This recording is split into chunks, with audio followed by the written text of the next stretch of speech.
నమస్కారం, welcome to 108 news Telugu. నా పేరు గ్రేసీ. ముందుగా బులెటిన్ లో హెడ్లైన్స్. రెండు ప్రాంతాల అభివృద్ధి టీడీపీ లక్ష్యం, ఏపీ సీఎం చంద్రబాబు వ్యాఖ్య. కాంగ్రెస్ నేతల అరాచకం వల్లే రైతు ప్రభాకర్ ఆత్మహత్య, మాజీ మంత్రి నిరంజన్ రెడ్డి ఆరోపణ. నిరుద్యోగులతో సీఎం రేవంత్ చర్చలు నిర్వహించాలి, బీసీ జాతీయ అధ్యక్షుడు ఆర్ కృష్ణయ్య డిమాండ్.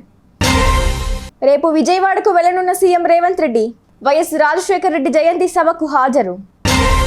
హైదరాబాద్లోని ఎన్టీఆర్ ట్రస్ట్ భవన్లో ఏపీ సీఎం చంద్రబాబును టీడీపీ తెలంగాణ నేతలు ఘనంగా సన్మానించారు. అనంతరం కార్యకర్తలను ఉద్దేశించి చంద్రబాబు మాట్లాడుతూ రెండు ప్రాంతాల అభివృద్ధి టీడీపీ లక్ష్యమని అన్నారు.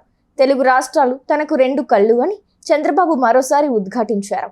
తెలంగాణ గడ్డపై తెలుగుదేశం పార్టీకి పునర్వైభవం వస్తుందని, ఈ రోజు ఇక్కడికి వచ్చిన మిమ్మల్ని చూస్తుంటే తెలుస్తోందని ఏపీ సీఎం చంద్రబాబు పేర్కొన్నారు. ప్రపంచంలో తెలుగు జాతి ఉన్నంత కాలం తెలుగుదేశం పార్టీ జెండా రెపరెపలాడుతుందని చంద్రబాబు పేర్కొన్నారు.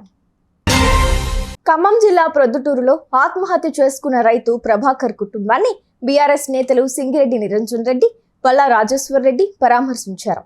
అనంతరం మాజీ మంత్రి నిరంజన్ రెడ్డి మీడియాతో మాట్లాడుతూ ప్రభాకర్ పట్టా భూమిని అధికార పార్టీలోని నేతలు కబ్జా చేశారని ఆరోపించారు. కాంగ్రెస్ నేతల అరాచకం వల్లే ప్రభాకర్ ఆత్మహత్య చేసుకున్నారని అన్నారు. ఆత్మహత్య చేసుకున్న రైతు ప్రభాకర్ కుటుంబాన్ని ప్రభుత్వం అన్ని విధాలుగా ఆదుకోవాలని నిరంజన్ రెడ్డి డిమాండ్ చేశారు. నిరుద్యోగుల డిమాండ్లపై సీఎం రేవంత్ రెడ్డి వెంటనే స్పందించి చర్చలు జరపాలని రాజ్యసభ సభ్యుడు, బీసీ సంక్షేమ సంఘం జాతీయ అధ్యక్షుడు ఆర్ కృష్ణయ్య డిమాండ్ చేశారు. బీసీ భవన్లో ఏర్పాటు చేసిన విలేకరుల సమావేశంలో ఆయన మాట్లాడుతూ నిరుద్యోగుల పోరాటాన్ని రాజకీయ నాయకులు రెచ్చగొడుతున్నారంటూ కాంగ్రెస్ నేతలు వక్రీకరిస్తూ ఎదురు దాడి చేయడం సిగ్గుచేటని మండిపడ్డారు.